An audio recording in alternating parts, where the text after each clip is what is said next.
See, you're not paying. You see, you like Jelani in a sense. It's like, it's not enough money, right? No. I mean, it's not enough for what? It's not enough for me to live on and me to sustain. I think and it pay could my be. mortgage on. I think it could be, right? Because you're gonna be a slave to it. I was there, bro. But I okay, had to work the day after my daughter was born. no, all right. This is not what I'm saying. Like if you are working from a cell phone and you say, "Yo, Ron, you think you could do this, that, and the third over there? It's gonna pay this." All right, I got you. You dispatching, not physically working. It's cool if you're still working. You could still do it with a 9 to 5. Like I seen nigga, like come on. All right. I nigga George look tired. I see George at the meeting. George look tired. Oh, he do that? No, George is the old nigga. Yeah. At the meeting. No, I don't know if he don't. I don't know what he do. He's an old nigga. Yeah. How old is that nigga? He's definitely in his 60s. Getting this stuff. That nigga still out there. Just see what he does. Yeah, he don't. I bet you he's a guy that doesn't want everything. He's like he's good with what he makes and what he does, and he goes home. Yeah. He not like let me get more. He's probably like, and get the fuck out of Yeah, here. he's fucking Emmett Smith, right? Yeah, he reached all. He's top of the rushing records because he lasted so long. He's durable. Gotcha. He ain't Jim Brown in a situation where he hit records and just played like 10 years or 8 years and then quit and say, yo, I want to go act. But he still did crazy numbers in that short time span. Right. Emmett Smith did decent numbers over a long span of time. So, All right. So we here. All right. Good morning. Good afternoon. Good night. Welcome to another episode of Cigars and Whiskey, the podcast that discusses love, relationships, sex, dating from a male's perspective. I'm your guy, Ron Cole, and I'm joined by my guy, White Star GB. Boy, shaking. Big shout out to everyone tuned in on YouTube. Please remember to share so we can get more people to tap into the conversation. Tonight's topic is going to be Magic versus Bird. All right, that's what we're going to call the show. All right. Yeah. Go there, White Star GB. Nope. How was your week, man? Week was good, man. Week was good. Nothing to report back. Knicks lost again. Yeah. Tough one, man. Yeah. Got it down. We're down 2-0 in the Eastern Conference. 0-2 in the Eastern Conference Finals. Yeah. We'll see how it work out. But I know the NBA does not want a sweep. No, the NBA does not want a Indiana Oklahoma City championship. Well, finals. I don't know. Two small markets. I think no real superstar. I mean, you're gonna have the MVP in there, but he's like kind of an MVP. Like he's not a superstar. Why not? Because he's just not. What, his personality? His personality, what he's done. His numbers are his numbers, though. His numbers is he cool. He got superstar numbers. Kind of. No, superstars is not just about the numbers. Superstars is about the whole aura. It's about your sneaker. It's about if you got a signature move. It's about if you got if you got moments, if you drop a certain amount on a certain person or the clutch shots. Like superstar is the whole aura of your NBA persona. Shea Gilgeous, it's just too many names anyway. Shea Gilgeous, Alexander. Yeah, it's too many names. Yeah, but he got two last names. Like two last name niggas is not superstars. I think you got too many names. First of all, like the fact that they gave him a nickname. Yeah, everybody got a nickname. No, they don't. Trust me, everybody got a nickname. Every superstar has a nickname. Nah, bro. Trust me, don't die on that hill. Everybody got a nickname. Trust me. Austin Reeves got a nickname. What's his nickname? AR-15. Austin Reeves. Exactly. He's the white boy on the Lakers. Because you're a Lakers fan. That's the everybody got a nickname. Nobody knows that shit. All right. More people probably Anthony Edwards is ascending to a superstar. Superstars right now are LeBron, Steph. Superstars. LeBron, Ant Steph. is a superstar already. He You're naming right, descending right. superstars. Yeah. No, I'm naming the superstars. Those are the guys. That's box office. That's Saturday night, NBA. We need a big market. You know what I mean? We need a team. And even Golden I State. think that shows like, how weak the NBA is at this point. That part too. Not This enough is superstars. I believe this is actually transcending to the next phase of the NBA. Okay. They have only young stars in the playoffs right now. Yeah. They got rid of all the old guys. Right. Yeah. I don't think that's by coincidence. I think that's by design. Okay. Nobody is running to watch Steph Curry, LeBron, Durant. They're not. Durant's not the superstar. They're not watching. It's about Tatum. It's about Ant-Man. It's about Brunson. It's about SGA. Mm-hmm. Even Halliburton. I think he's ascending a little bit higher. I didn't really put him in that category. Yeah. Mitchell. It's not about these dudes no more. They done. Well, all right. Let's not say it's not about them. I feel like I don't think it's by design. I think it's by coincidence, and I think it's coincidence because a lot of these guys are coming off of the Olympics too. A lot of these guys have played a lot of basketball in the last 2 years. But the old guys played with them too. Yeah, that's what I'm saying. The old guys have played a lot of basketball over the last 2 years. They all broke down. All the old guys broke down. You know what I mean? Jokic's another superstar. Luka's another superstar. Now that we're like talking, I'm thinking about the superstars. But I feel like they all have nicknames. The Olympics. They have nicknames. Yeah, they all have nicknames. Right. Some role players have nicknames. Not all of them, and most people don't know their nicknames unless they're like a fan favorite. So that's the signature of a superstar. Okay. They definitely every superstar had. They either called them by one name or a nickname. Mm-hmm. Yeah, Bird and Magic. Mm-hmm. That was my week, man. How about yours? Same here, man. Just the Knicks, man. Just watched the game before the show. Yeah, it was a rough one. Bad one, yo. The first game, I just thought it was fluke. Not even a fluke. Well, yes, sort of like a fluke, but it was like some heroic acts that happened, and out of the regular scope of the game. But tonight, it seemed like the Knicks may have went up against a better team. Yeah. So tonight, that's the way it was. It was look. Yeah, it seemed like they were outmatched. So I'm just hoping they can come back and really make it a series, man. Yeah, that's all. Me too, man. Yeah. Again, shout out to everyone tuned in on YouTube. Please remember to share so we can get more people to tap into the conversation. Big shout out to our sponsor of the show tonight, Moods by Michelle Rose. All right. We have our signature scent, the Cigars and Whiskey. I think it's tobacco vanilla. Let's go. All right. Yeah. So you can check this out. Like a man. And all the other scents that she has, a wide array of beautiful scents at moodsbymichellerose.com. And that's Michelle with 1L. You can also check her out on Instagram, Moods by Michelle Rose, and also on Etsy. All right. So big shout out to her. All right. So let's jump right into the show. Where we starting at, man? Start top of the list, whatever it is. All right. So you said Magic versus Bird, right? So I guess it's like sort of like an analogy of when they both entered the league. Yeah, you had the college competition. They went head to head, right? And then there was the race thing, black and white. Yeah, but the competition in college then it transcended even the over sneakers. Remember the sneakers, the Converse.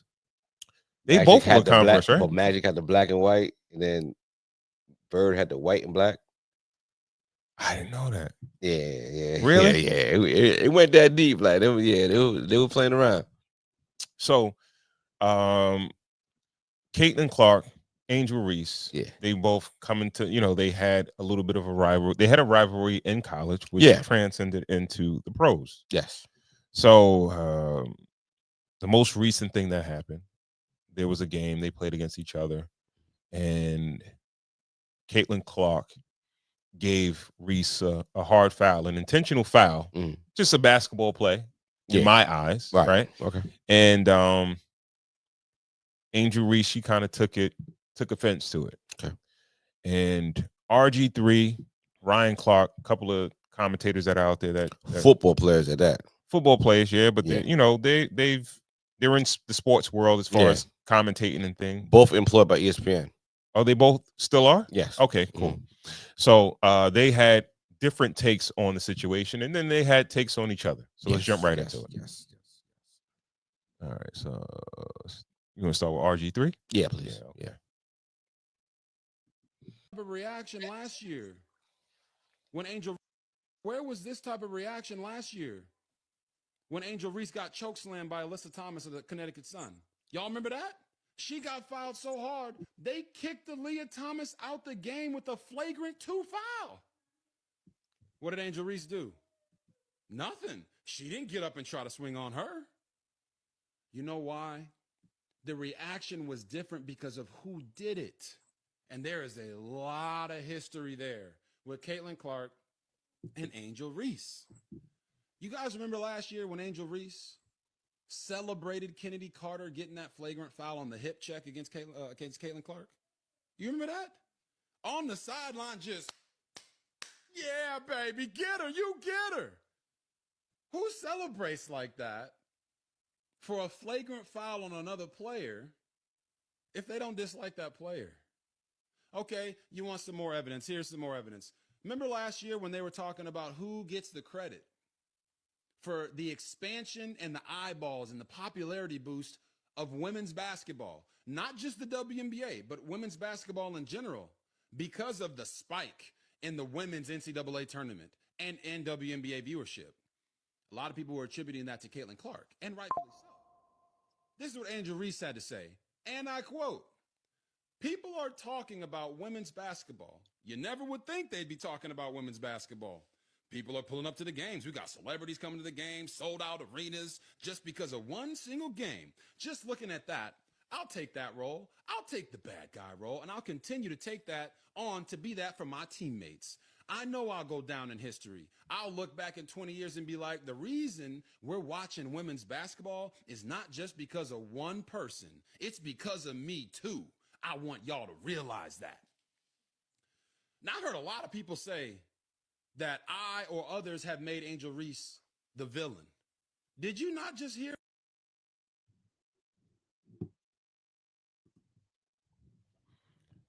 Your first thoughts? All right. Well, let me get my thoughts. First off, I feel like the foul wasn't really a big deal, right? And I think that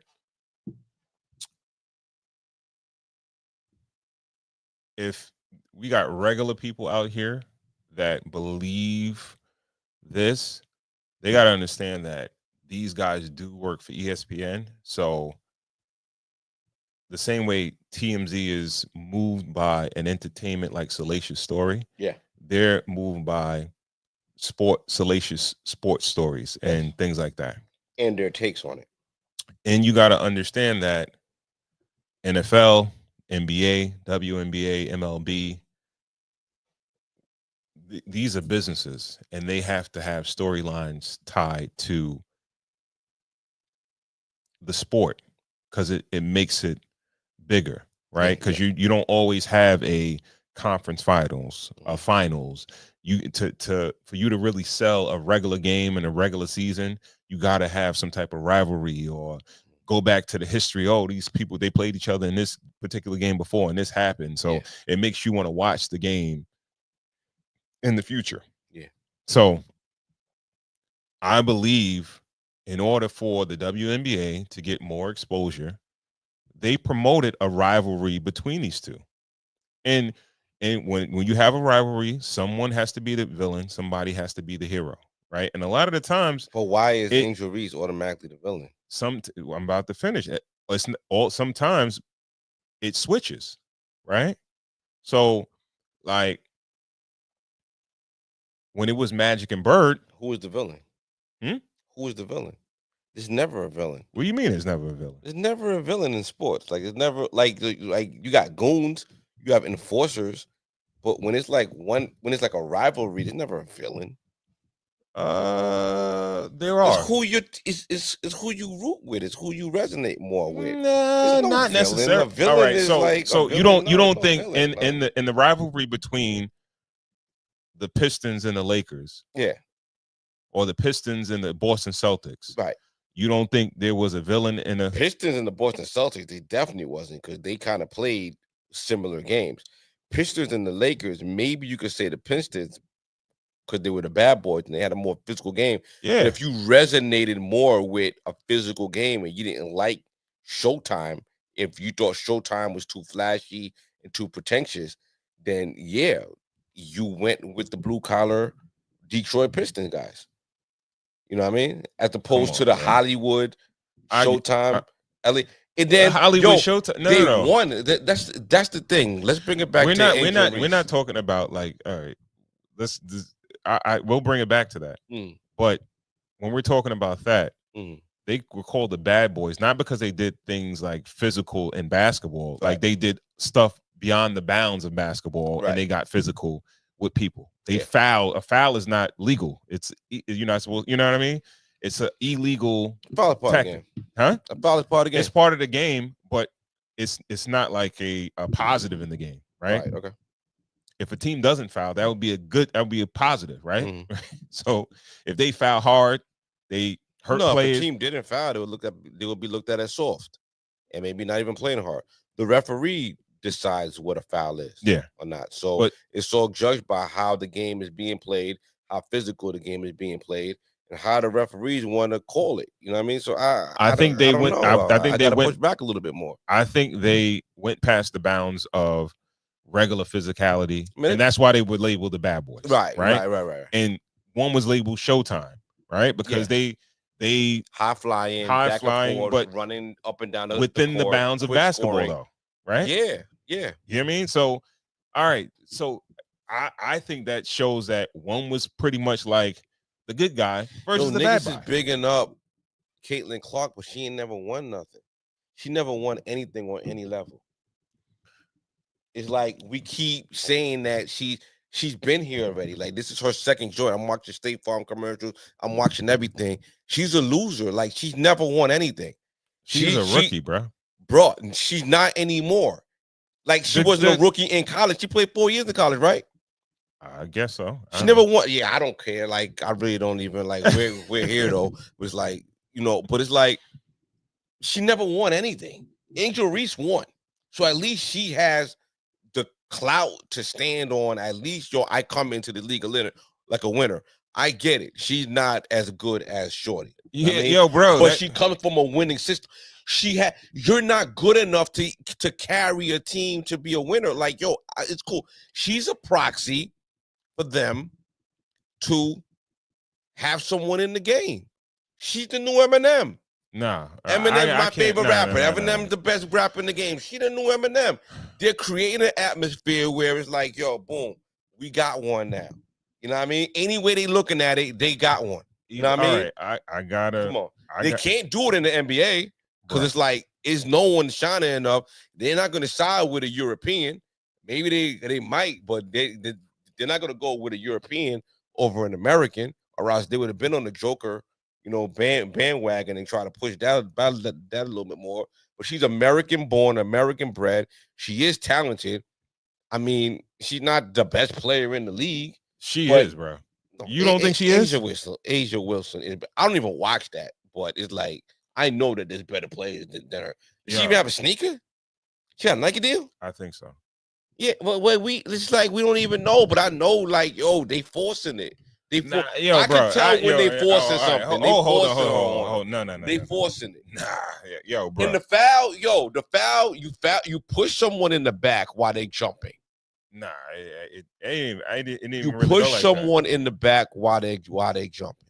that. I didn't see that. I don't think she did that. That's what I saw. I saw her push someone like, in the back I while saw her they grab jumping. her, like swat the ball and Yeah. grab her, Yeah. and she fell, right? And it was like, I'm trying to foul you because you're gonna get an easy layup, right? It was like that. Now And let's she get to fell. RG3.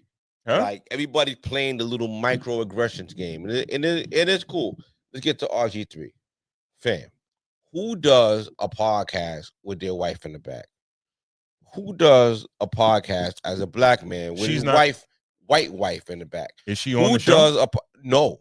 Who does a podcast as a black man with your white wife in the back, her legs curled up and all that, almost like you put your white wife in the back as like a little trophy, Like a prop? Yeah. While you kicking a black woman's back in.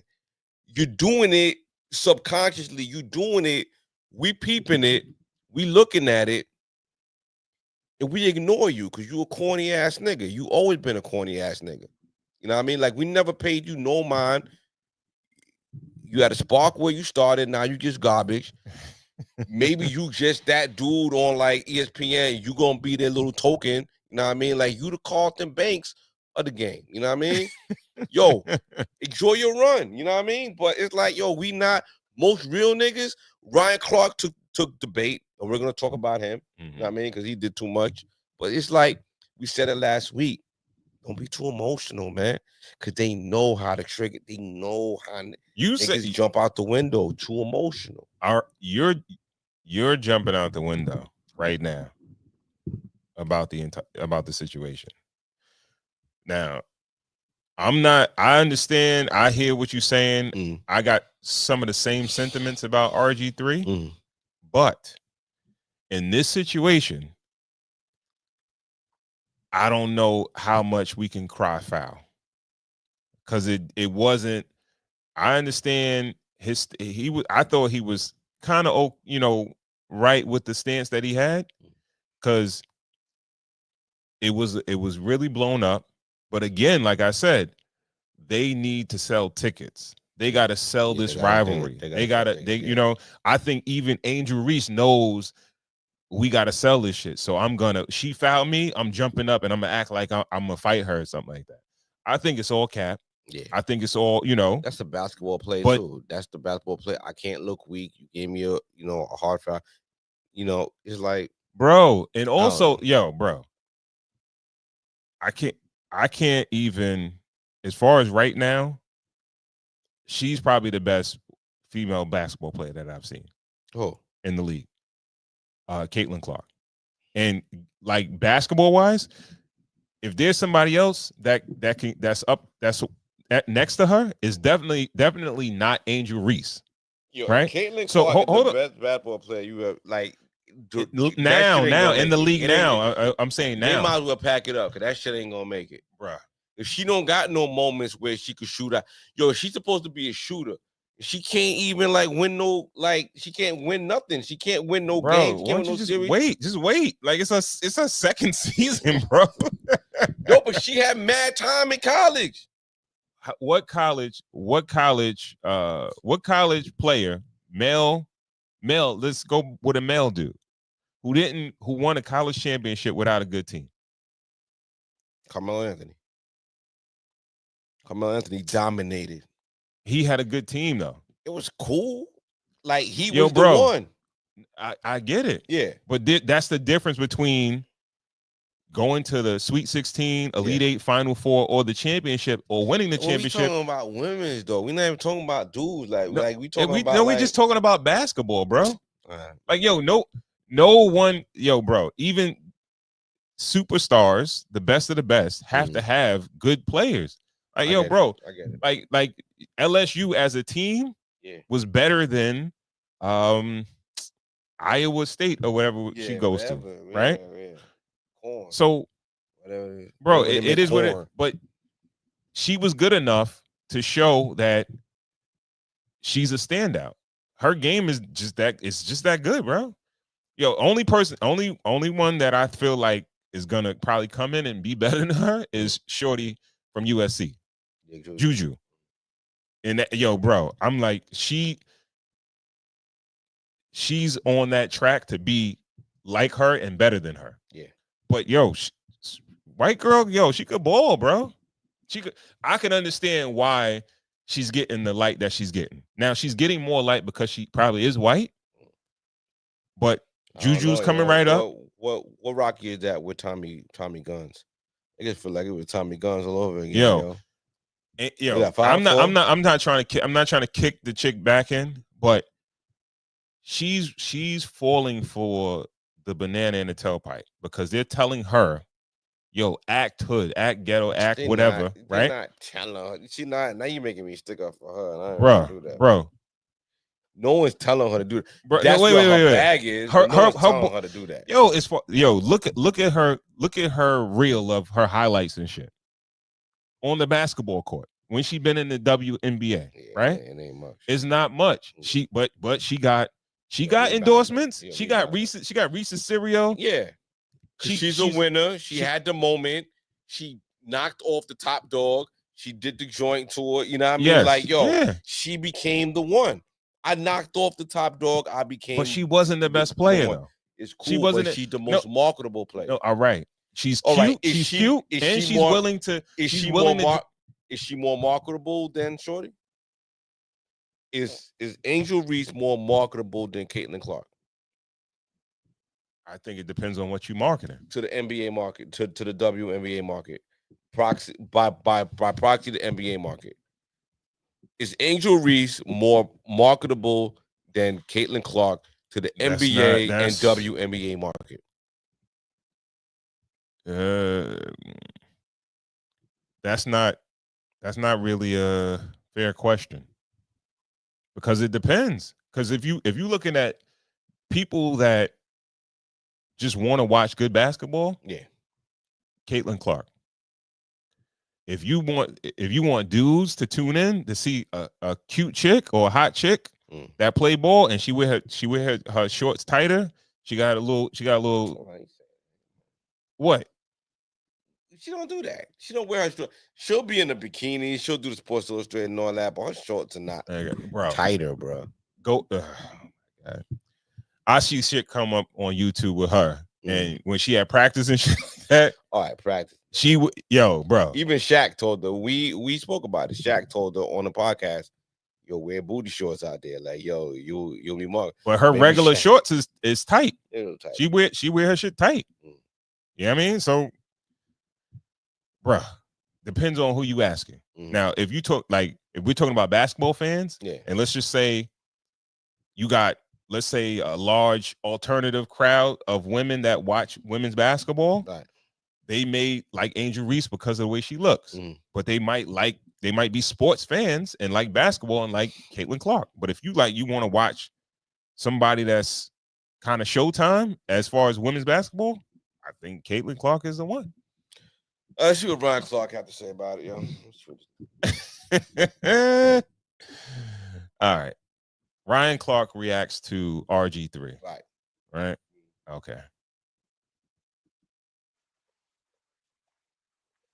In your household, you've had a conversation about what she's dealing with. You haven't been able to do that because in both of your marriages, you've been married to white women. You haven't had opportunities to have those conversations to educate you on what they're feeling, what Black women deal with, what they're seeing when they think of a young Angel Reese. And the whole time that he's mimicking Angel Reese and bobbing his head and moving his neck while he's doing this whole piece, his wife is in the back amening and clapping. And so to me, it's just another situation that now this young lady has to deal with. When I worked with RG3, he would make all of these sort of corny jokes about milk and how much he loved it and how important it was. And he always points out on social media the color of his wife's skin, as if the color of her skin is what makes her special. All of you know there's a line in life that you just simply don't cross. Wives and children are always off limits. And Ryan Clark has sprinted past that line. Ryan Clark didn't like my sports take that Angel Reese hates Caitlin Clark. And that's fine. It's okay. It's part of the game. Sports media, I'm going to have an opinion. This person might not agree with it. That person might not agree with it. But what you don't do is turn around and personally attack me and my family just because you don't agree with a sports opinion that is purely based off the sport. Ain't back there no more. All of you know there's a line in life that you just simply don't cross. Wives and children are always off limits. And Ryan Clark, it's part of the game They played it again. with a sports opinion that is purely based off the sport. This is his reaction. Yeah, they played it twice. All right. Yeah. All right. So But like RG3 throwing the rock and hiding his hand, man. Like, yo, you had your wife back there. That means she part of the game. Like, she part of the conversation. You letting everybody know, like, yo, that's who I'm with. And this is who I'm speaking about. If you kicking a black woman's back end while you got a white woman behind you, it's part of the game. Now, Ryan Clark, I don't know. He got his own thing. I think it kind of came out that his first kid's mother is a white woman. Like he had the white baby mother. You know what I mean? okay, but he don't got all white women, right? I don't know. I think his take is that RG3, both of his wives. So they get so there's a one different. Like I don't know. They both maybe for him it's different because this is the second time that I've seen him come to the defense of black women. Yeah. But Ryan Clark a little extra too. I ain't gonna hold you. He's a bit. He a little. I'm not gonna call him a race baiter, but he definitely run to that. You know, he definitely runs to that conversation when that happens.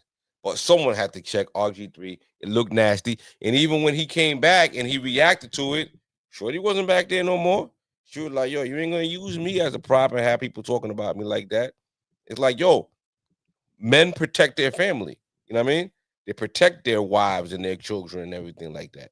They don't have their wives back there on Front Street back there as a prop and the trophy to be. I'm just asking. I'm asking a question. He was doing too much. I'm asking a question. Right. He didn't have his wife say anything. She was just there. She didn't say. He didn't say, "Hey, babe, what's your take on Angel Reese and Caitlin Clark?" She was just there, right?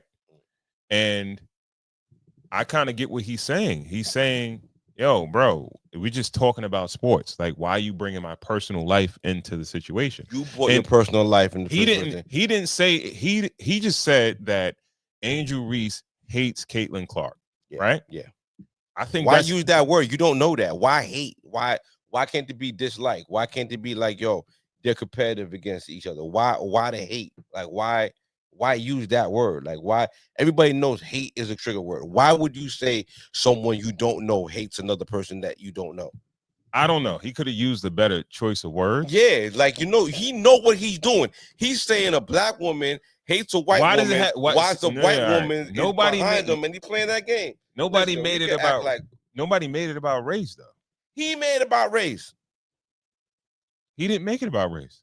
When did he say anything about race? He didn't have to say anything. Yo, all right. So we just gonna let's just play all. Yo, you could. Let's just play stupid. Everybody can play dumb. We just gonna play dumb. We just gonna play. Everybody play dumb and act like we ain't see fucking Shorty in the background with her feet curled up, chilling, sipping her tea, whatever she was doing back there, scrolling through her phone. Let's just play dumb and act like we ain't see that while he was kicking the black Shorty back in. Why couldn't it be Caitlin Clark hates Angel Reese? Caitlin Clark has a better reason to hate Angel Reese. She won championships over her. Like, why would I hate you if I beat you? All right, so why is Shorty so mad? Who's mad? Like Angel Reese. Everybody does it in basketball. Everybody does it. Does what? The whole flare up and bucking up at somebody who fouls at him, act like I'm gonna fight. Yo, I am perceived. I am in a vulnerable moment. Someone fouls me, I look a little crazy. I have to flare up and Isaiah Stewart did it against LeBron. Like, it happens all the time. No one ever says that another NBA player hates another NBA player when there's a fake NBA fight. It's anybody who watches They have a rivalry. Basketball. Though. They have a rivalry. It's kind of one-sided. It's not a rivalry. First of all, Angel Reese teams beat her whenever it fucking counts. Yeah. It's really not a rivalry. But for her to make it a rivalry, even though I guess you say she's better. This is the thing. No. This is where probably the hate will come in. Hate. Listen, because we use the word hate, right? You would hate someone that you envy. Why would you hate someone that you like on top of? This is what I'm that's what I'm trying. That's what I'm about to explain to you. They might have won the games, but she won everything else, right? She got the endorsement. She got the fucking. I'm looking it up now. She gets the fanfare. She gets the popularity. Yeah. She's the one that's like the face of the game now, and it's like, all right, I beat her. Yeah. Why y'all loving her so much and saying she brought everything back to the game and brought all the eyeballs to the game? So yeah, I might feel a way about that, right? Yeah. So Caitlin Clark, she can't go back and go back and win the game that she lost already, but she winning now. She got the bigger endorsements. She had the majority on her side. Not the majority. She may have the majority. She may have the majority. All right. Yo, bro. As of 2025, Caitlin Clark earned significantly more than Angel Reese, primarily due to her substantial endorsement deals and overall net worth. Both players have comparable on WNBA salaries. Caitlin Clark earns $78,000 as Angel Reese makes $74,000. Now, with the endorsements, Caitlin Clark, her net worth is estimated $5 million, largely due to her endorsement deals with major brands like Nike, Gatorade, State Farm, and Panini. In 2024 alone, she earned approximately $11 million, with $11 million coming from endorsements.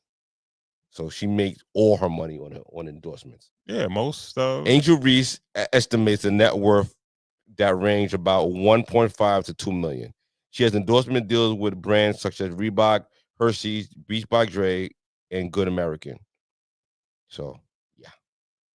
All right. Well, money. I mean, she got the majority on her side, so I don't know. But hate's a strong word. You can't throw that around. You can't. You don't think they won't? All right. Let's not say like hate. Right. Let's say she hating on her. Let's say she's hating on her because why she hating on her? Yo, I'm in my lane. I'm doing my thing. You don't got no ring. Like, yo, I won the championships like over you when it counted. Okay. Why I gotta hate you? Like, come on. Like, this is sports. Like, we're not here for the gossip or for the other. Like, when it counts, I've won. Okay. Yeah, she should be happy with that. Right. She should be. She is.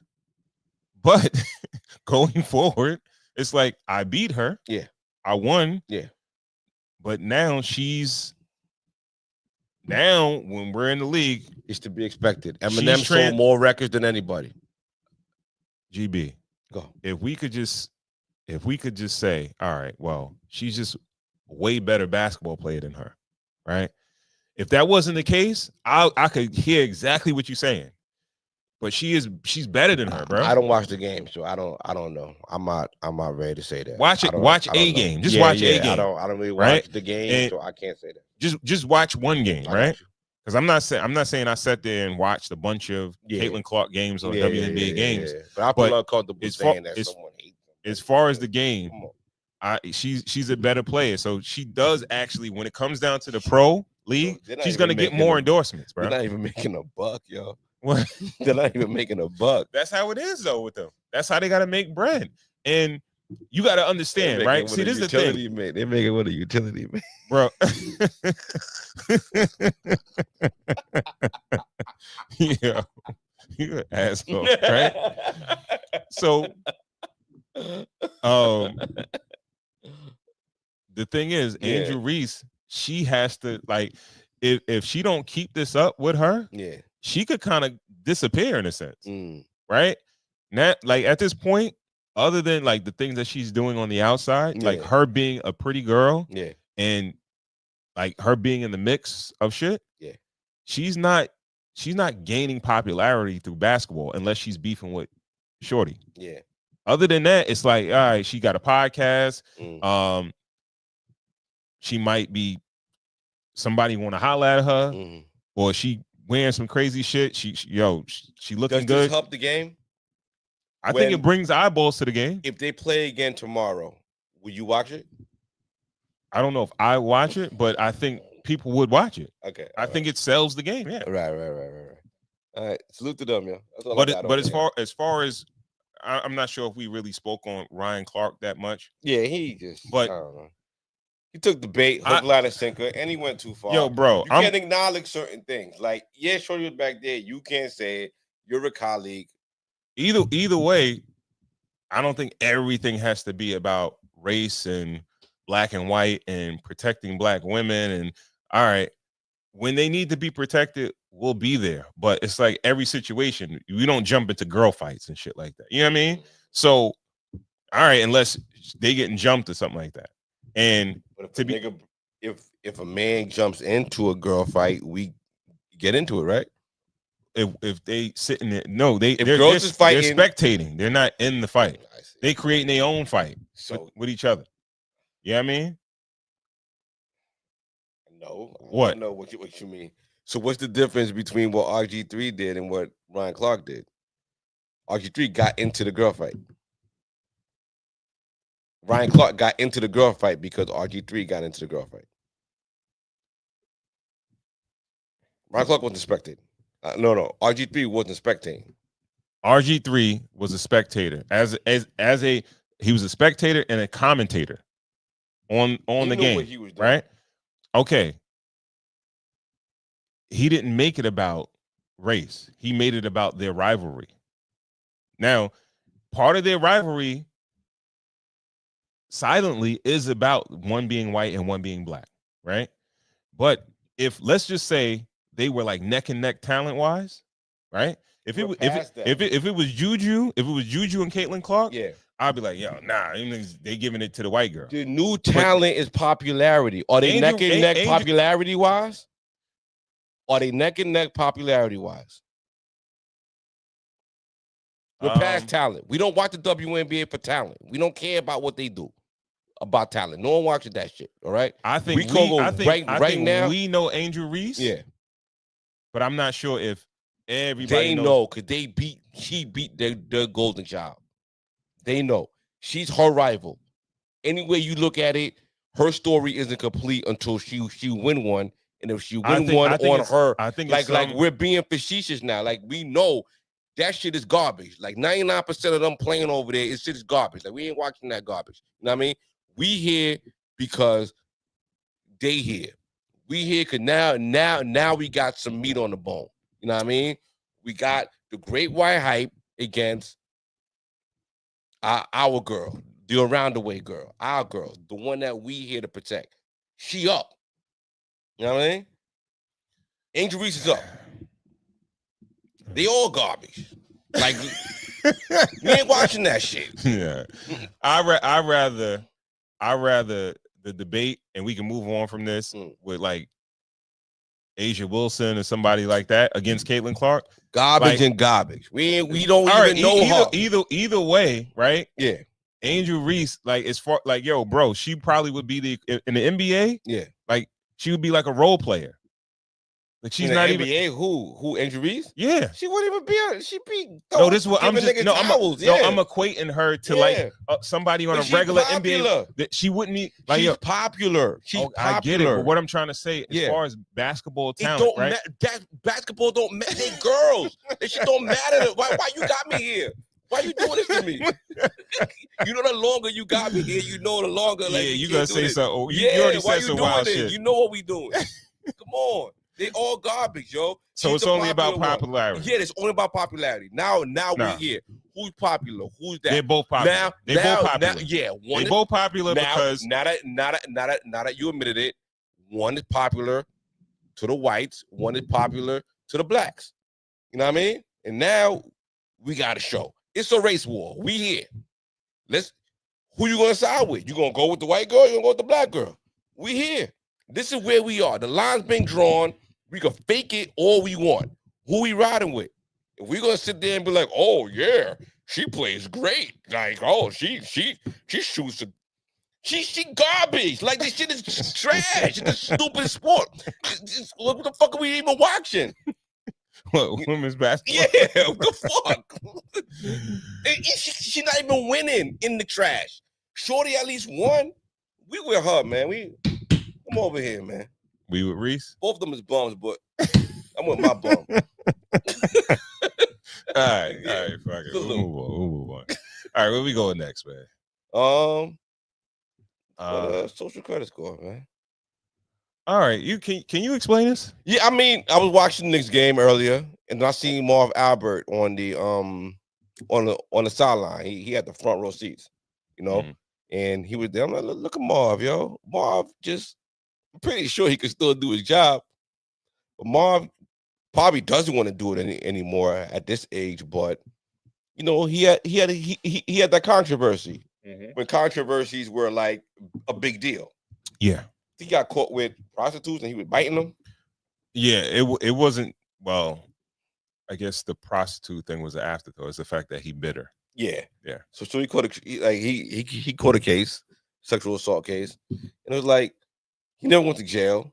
You know, he lost his job, but his social credit score just kind of like fell off the map, and he became toxic. You know what I mean? To like employ or to have on like a broadcast. And it had me thinking about a social credit score. Like, it is something that they have in China, and I feel like, and it's already been done in China. I think it's already implemented, you know what I mean, in China. And I think here we subconsciously operate with a social credit score.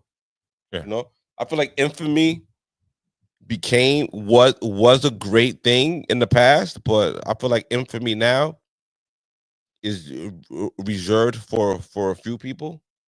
And I feel like now, in order to at least be like a regular person, you know, to operate and to ascend, you have to have a pretty clean social credit score.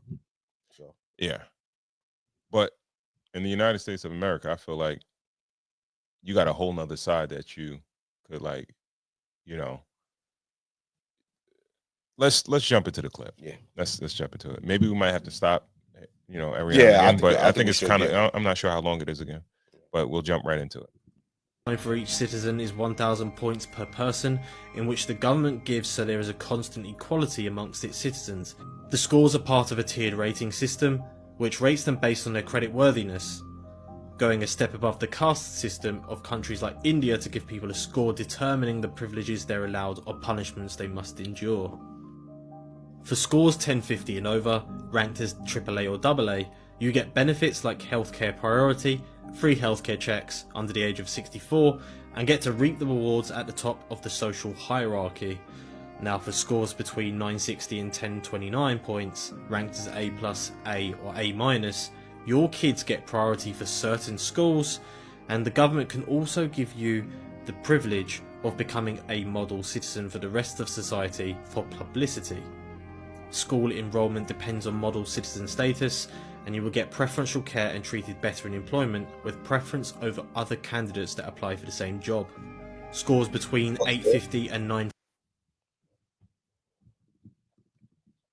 I'm already a little bit on board, yo. Yo, there's a benefit to not having smut on your name, yo.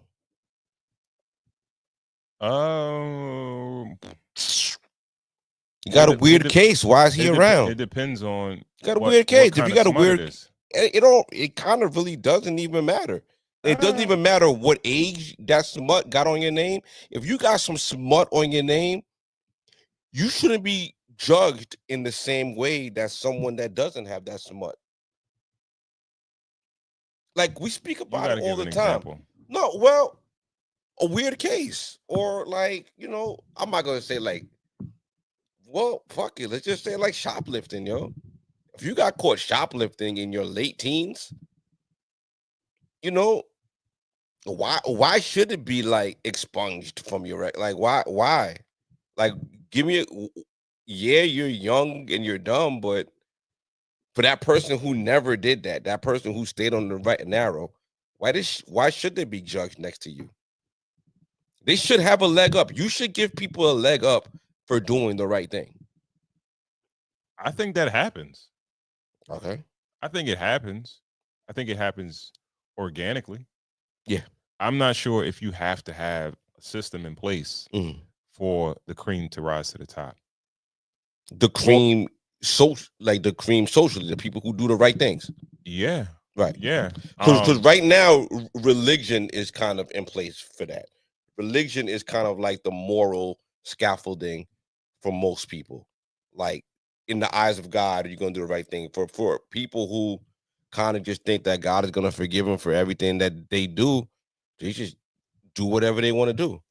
But if there's like if there's something like, I'm not going to get in this car with this person and do something. If I know this decision will affect the rest of my life, maybe I don't make bad or stupid and be young and dumb decisions when I'm younger. Yeah, but all right, let's keep in mind that China is a communist in a communist state, correct? Yeah. Okay. So they're not really incentivized by money. So they have to have another level of currency. Right. Because if I am, let's say, somebody that has a profession that would pay a lot of money in another country, I'm not really reaping those benefits.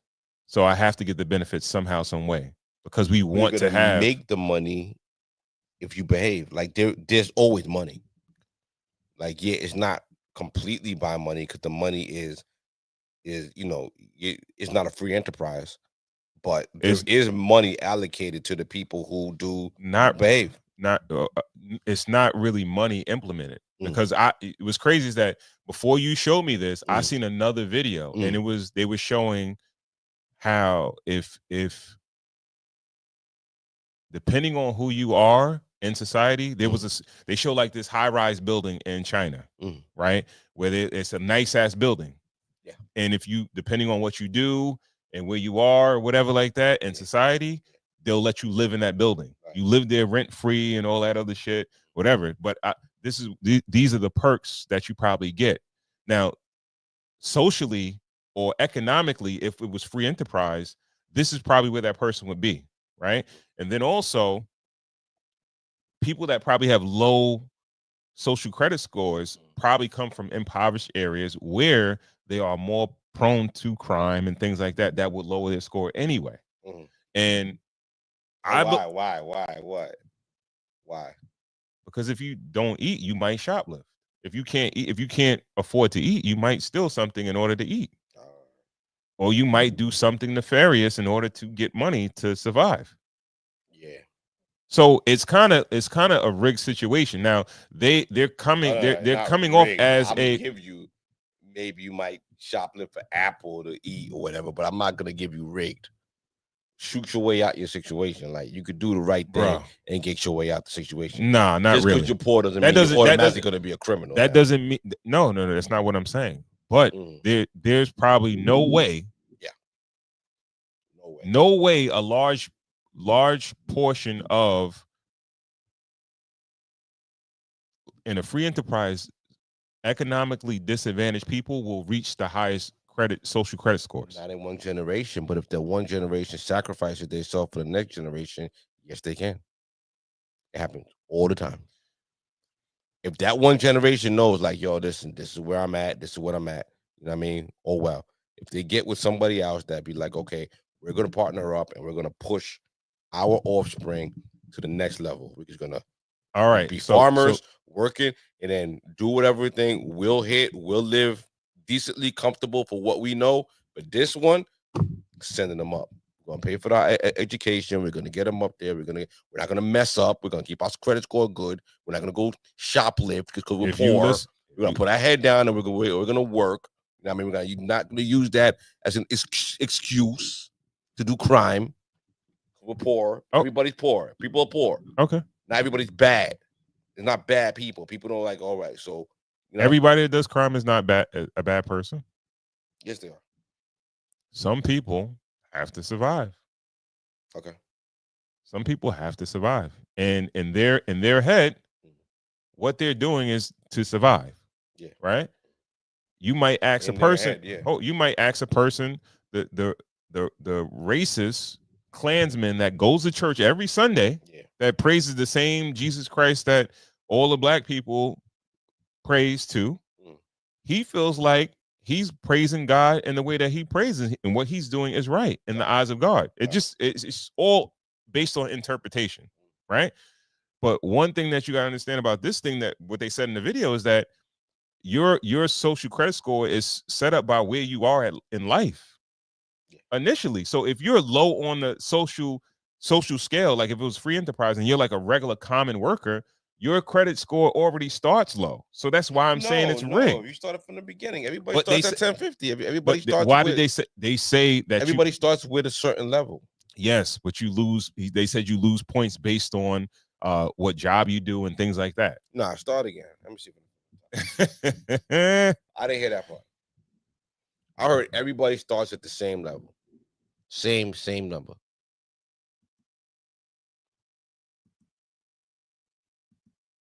All right. The baseline for each citizen is 1,000 points per person, in which the government gives so there is a constant equality amongst its citizens. The scores are part of a tiered rating system, which rates them based on their creditworthiness, going a step above the caste system of countries like India to give people a score determining the privileges they're allowed or punishments they must endure. For scores 1050 and over, ranked as AAA or AA, you get benefits like healthcare priority. They said it's on a caste rating system. No. They said it's opposed to the caste rating system. India has a caste rating system. They said it's almost like a caste rating system. Hold on. They didn't say anything about free healthcare checks under the age of 64, and get to reap the rewards at the top of the social hierarchy. Now for scores between 960 and 1029 points. So how would somebody have a score lower than that? What, 1,000? Yeah. By messing up. How? Stealing.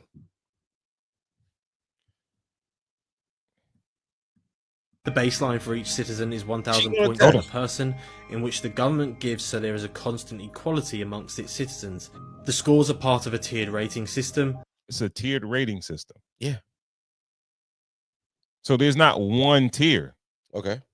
If tiers are done by the scores. The lower, the more you mess up. Yeah. Okay. All right. You're right. Which rates them based on their creditworthiness, going a step above the caste system of countries like India to give people a score determining the privileges they're allowed or punishments they must endure. So with India, you're born into a caste. Like I watched the documentary on the caste system. The lowest caste is the untouchables. You know, these are the people who clean the streets. These are the people who handle dead bodies. These are the people like you, and you're born into your caste. You could be married into a new caste with permission, but you're born into your caste, and most people stay into in their caste. In their caste. This is a lot more fairer. Everybody's born with a certain score.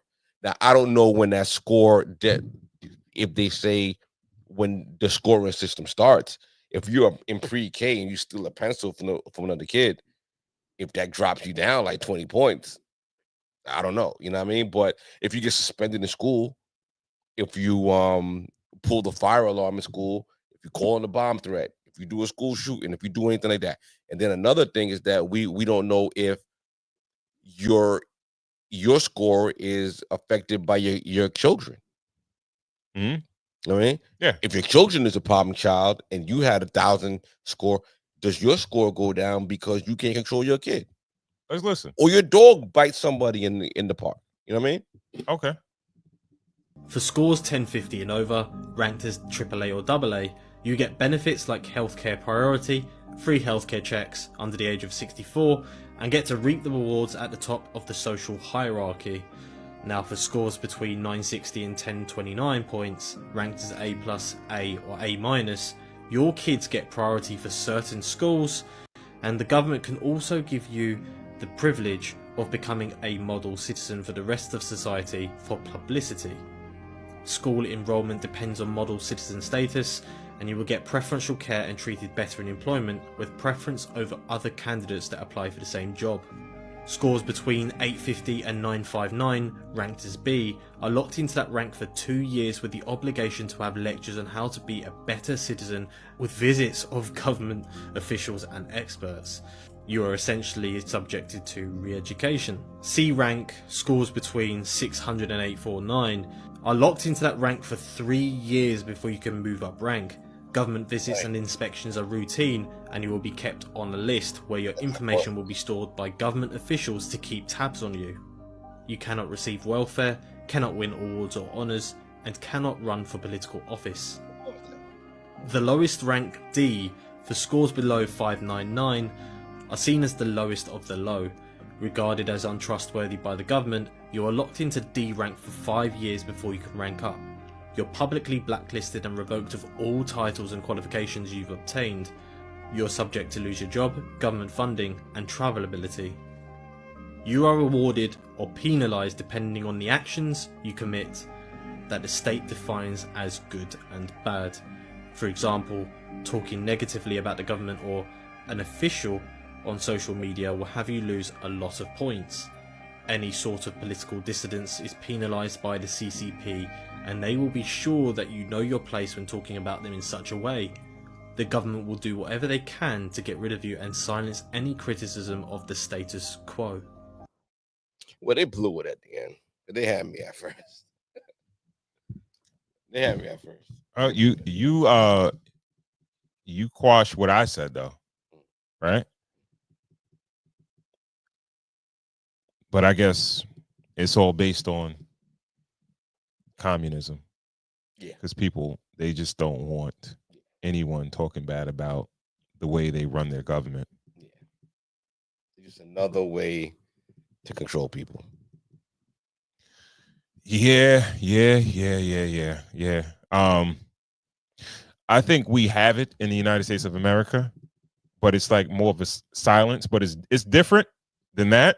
But it's sort of similar though. But like depending on who you talk about, if you talk about the wrong group of people, yeah, you can be you could be chastised in the court of public opinion. You could your social credit score can drop drastically.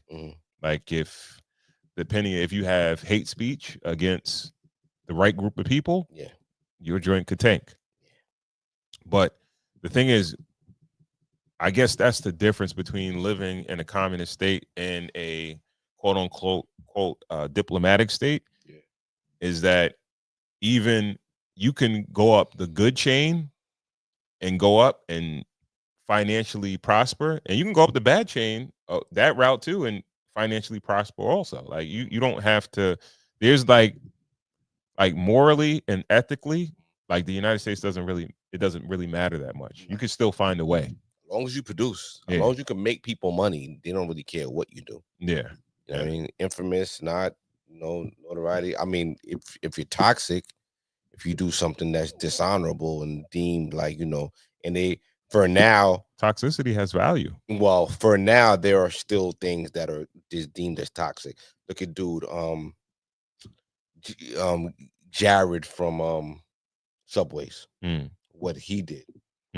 He deemed as I mean, he's still in jail, but if he came home, no one can use him again. Yeah. He's on. Somebody would use him, because in this day and age with social media, somebody be like, they'll interview him, they'll pay him to do interviews, documentaries, things like that. Yeah. So, because even Fleece Johnson came home and they were interviewing him. Yeah. So, yeah. All right, that was worth a shot. Yeah. What else? What do we got? We got a couple of. Just pick one more. IG. Okay, so. Yeah, let's go with that one. Which one? Right there in front of us. All right, the dude that's saying that he outgrew his wife? Yeah. Okay. I left my wife because she didn't grow and evolve.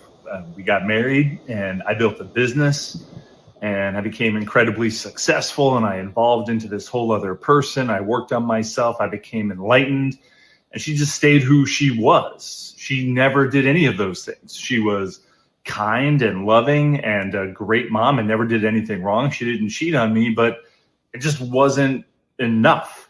I wasn't fulfilled by that anymore, given who I had grown into. And I knew I couldn't condemn myself to a life with that person who didn't do anything wrong and was a great mom, but I just didn't want it.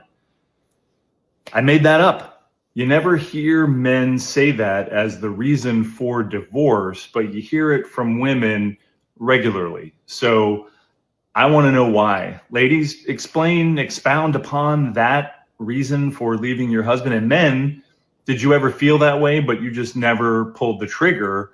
Was that a thought that crossed your mind? I want to know. Hit me up in the comments. Ladies, my Mercedes, hit 4 on the back, 2 if you fat. What are your first thoughts, man? My first thoughts is hypergamy in social science. In social science, refers to a practice of marrying or dating someone with a higher social status, wealth, or education than oneself.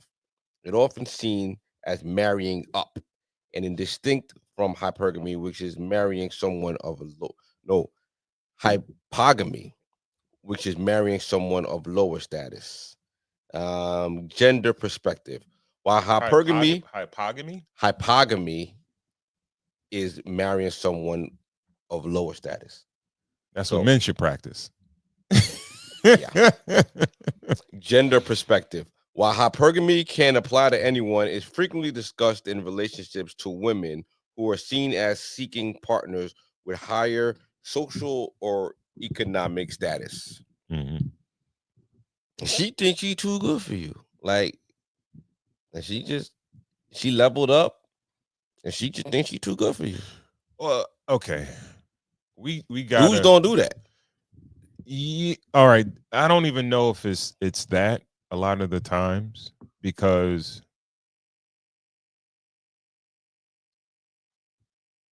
men are just very complacent. Men are very complacent. Okay. There's a customer that I went to the other day, and he's engaged, and he said he's about to get married like in a couple of days. His wedding's a couple of days. So he asked me, he's like, "You have any advice?" And I said, "Well, you guys got to do new things together. You have to have new experiences together, right? Because that's growth together, right?" I said, most men, we're good with just chilling, doing the mundane, average, regular routine stuff, right? I said, certain things that I've done, I probably wouldn't have done them if my wife didn't initiate them and say, let's go here, let's do this or whatever. You know what I mean? And some men will probably say, "Oh, go ahead, do it by yourself. You can go do it yourself," right? But then once a woman gets used to doing everything by herself and she's supposed to have a partner or a husband, it's like, why do I have a husband that, I'm looking to do new things, new experiences, I'm growing, I want to experience new things, but he doesn't want to do it. So it's like, why am I with this guy? And I think that's where it comes in. Like, he's not your pet. Like, do it. But is he holding you back from doing it? Your partner. Yo, I'm not doing. Listen, I don't get on roller coasters. If my wife want to get on roller coasters, I'm not holding her bag. Like, but I'll wait at the bottom for you. I'm not going ziplining. I'm not. There's certain things I've grown out of. I'm not doing certain things. Like, it's a hard no. I have hard no's in life. All right. You know what I mean? There's certain I think we all should have hard no's. I think even in life right now, there's certain places where I know I'm going to die before I see certain parts of the world. I've X'd off certain parts of the world where I'm not going to see. If she want to go there, salute, go. You know what I mean? Mm-hmm. I'll be here. I'm not your pet. I'm not your dog where you just, you know what I mean, put on a plane or go do something, and just because you want to do something, I'm going to do it. Like, nah. Like, yo, you're allowed to grow. You make it by yourself too. You could grow by yourself. What's the point of growing by yourself? And then you start to grow, and that person's still the same person that they were when you first got married to them, and then you've grown and they haven't.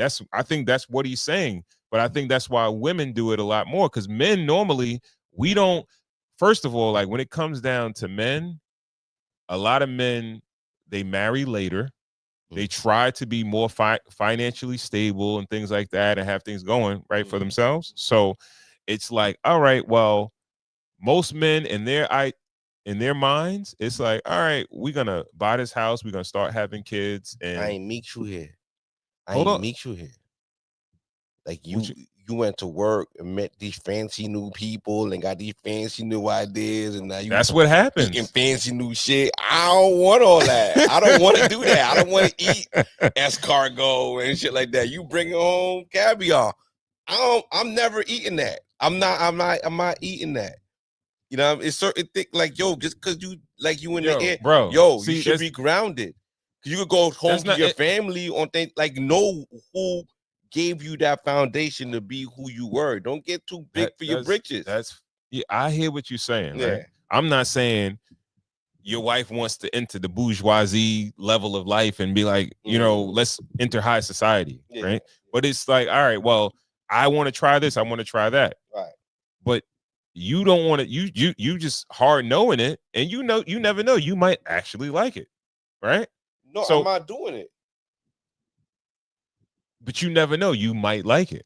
And that's what I'm saying. Like certain things that my wife has said she wanted to do, and she wanted me to do it with her.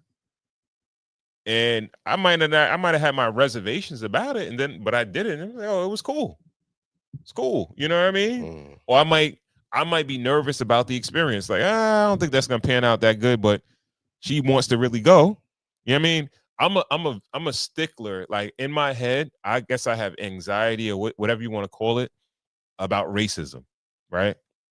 I feel like countries, places are gonna be racist. They don't want black people there, whatever like that. I can't do what I want to do there. I can't do what I want to do there, and I don't want like what.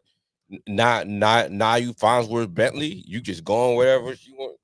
You got the umbrella wherever she want to go. Like what the fuck? I'm not doing that shit. I don't want to go there. You know what I mean? Like I'm not. Yo, I could within reason. People can have their hard nose because we have things that we want to fucking explore. We want to go do. We want to, and they're like, Nick. I'm not doing that. Go with your friends to go do that. All right, that's what you have friends for. I get it. Like that's what girl trips are for. That's what if you want to go backpacking through I'm not dying anywhere cold. If you want to go backpack and climb some shit, salute. Go with your friends. You got a friend that could do that. This could be married on me. I'm gonna go die with you. Something like I'm not doing all that. Like, yo, listen, within reason. I understand. I hear. You eat a new restaurant. I'll find something on the menu. Okay. You know what I mean? You want to go see a play? That's a start. They got Wi-Fi there. We're gonna do it. You know what I mean? Like, I just scroll. Like within reason, we're open to new experiences. But it's something that, I met you here. This is where I met you. We fell in love. Now you felt like, cause we don't have like. Now let's talk about the opposite side. Now that we shot them bail, dudes don't do that. If you don't want to do something with us, guess what? We don't want. We're fine. We'll find someone else to do it, or we do it by ourselves. Yeah. My wife don't like to go see Marvel movies. She falls asleep on all of them. Mm-hmm. Guess what? I go by myself. You know what I mean? Yeah. It's fine. You know what I mean? But for them, it's like, because their husbands go with them and their husband, like their experiences and their boyfriends and their people that they're dating and they're keeping up with the Joneses, and all of a sudden we're less than because some new nigga, some new chick that you just met, her boyfriend that she just dated for 2 months, he automatically, you know what I mean, takes preference over us. You know what I mean? Mm-hmm. Dude that been here from day one. We was eating glizzies together, like, you know what I mean, out of 7-Eleven. You know what I'm saying? And all of a sudden, you're too good for me. You know what I mean? Cool. You're doing me a favor, yo. Beat it. You know what I mean? Like, that's the way I look at it. If too big for your britches, yo. If a marriage is supposed to be forever, yeah. Where's the spark? Where's the spark at? In the soil. In the soil. Everything is grown from good soil. And how do you keep that spark? By keeping the soil healthy, to keeping the soil fresh. Meet each other where y'all met. Everything should be on the baseline level. Yeah, you could grow. Everybody can grow. Everybody can have new experiences and grow. And if you genuinely outgrow a person because a person degenerates into a person that you don't like or remember, fine. Or if a person doesn't show any signs of growth, then fine, because there are women who don't sign it, but men, for some men, we're I don't know, we're just more loyal and we're in it for a different reason. No, I think yeah, And we don't absolutely. look at outside things. And I mean, as long as you stay hot, we're there. No, You know what I'm that's saying? what I was gonna say. You know what I'm When it comes saying? to no, if a men normally want to, when there's the change, Yeah. it might be something sexual. Yeah. And women, they might feel that way for a myriad of reasons, right? It might be like, I'm advancing in my career, I'm moving up, and why don't you go back to school and level up more and get some more degrees and this, that, and the third? Don't you want to make more money? Don't you want to do this, that, and the third? Yeah. And women are they are influenced by the outside a little bit more than men. But if we don't try certain things, because I know there are men that have a lot of hard nose. They don't really want to try anything. Okay. Right? And especially coming from their wives. They may try some shit with their homeboys. They won't. Their wife says, let's do this. They don't want to do it. You know what I mean? So if you guys are partners, right, and you got ultimate trust in that person, like if they say, yo, I really want to do this. This is important to me or whatever. Like, you know, like I'm not saying 100% of the time you should do everything that your woman wants you to do, but in most cases, there's probably going to be something you may want her to do with you or whatever. And you hope she obliges the way she wants you to oblige. But again, like he said, most dudes don't really do that. You know what I mean? Because usually men are set and we like you for you. We like you for who you actually are. As long as you don't like degenerate into this person that we don't remember you, we come home to, like, we live in our world. We go through so much so many things during the day. Yeah, you ever watch the Vince Staples show on HBO? I mean on Netflix? No, I've never seen it. Oh man, it's a great episode. It's a great episode of he goes to an amusement park with his girl and her kids. You know what I mean? And They don't have kids together? No. Mm. And it's his birthday. And she sent him to go get like food, like chicken. And he had to go through so many things to get that chicken. And by the time he came back with the chicken, it was like late. And it was late, you know, it was like everybody was like hungry. We were looking for him, but he came back with the chicken. And instead of just being grateful with the chicken, it was like, what took you so long? Like she was beefing with him, like, yo, where have you been? You know what I mean? But it's like, yo, fam, you don't know what I've been through to get this. You know what I mean? You don't know what people go through to get to where they are. You know what I mean? Yeah. And just love them. Like, you gave homie some great advice. I'm gonna give advice to somebody in that same position too. Love that person for who they are when you're marrying them. Remember that person. That's the right difference there. between men and women. Yeah, right? yeah. Like remember this the is- person that you're marrying now, yo. No, Nah? women see you. Yeah. Right. First of all, you got to understand, like, in most relationships, you get the person initially at their best, and then it might be certain things go downhill and then certain things go up depending on what you value in the relationship. But I think women,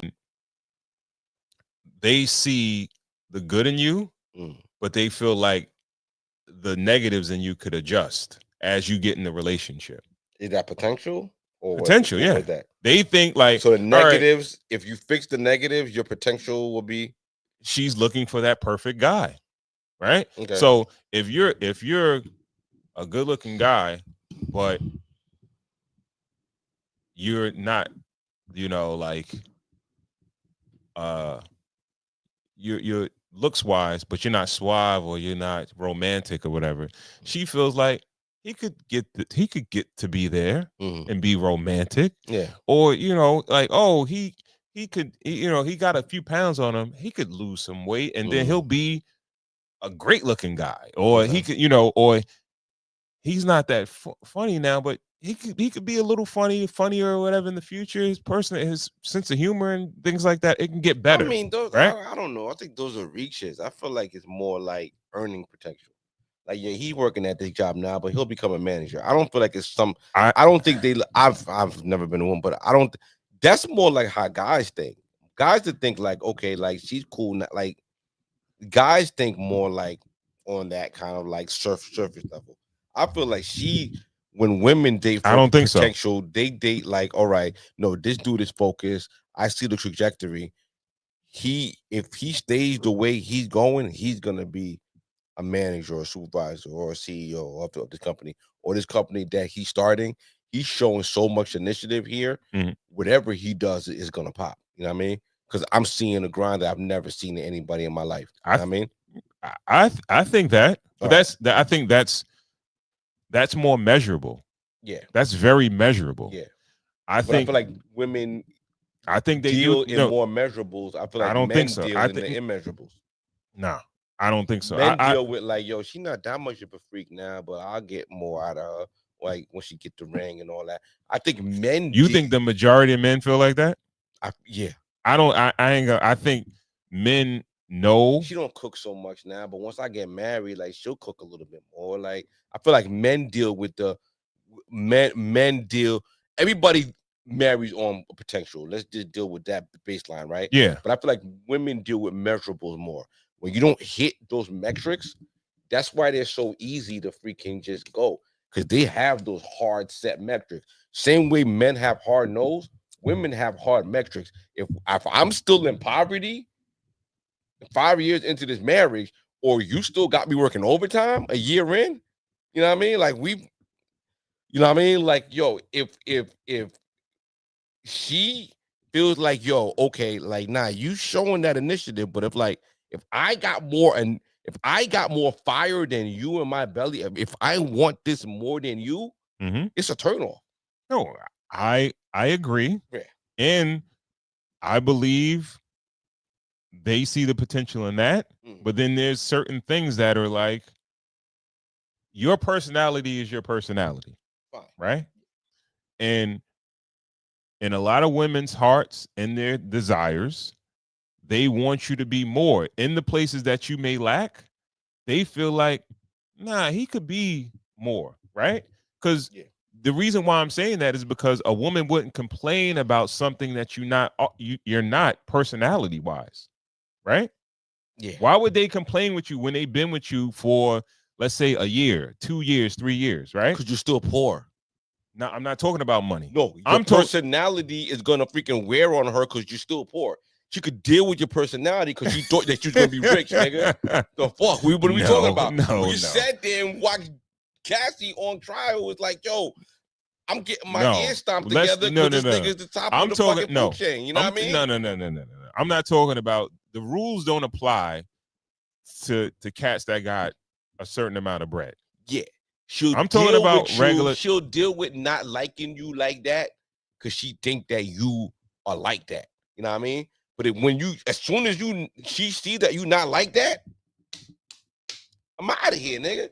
Cause I ain't really like you like that. No. Because you ain't really show that. You know what I mean? No, that's not.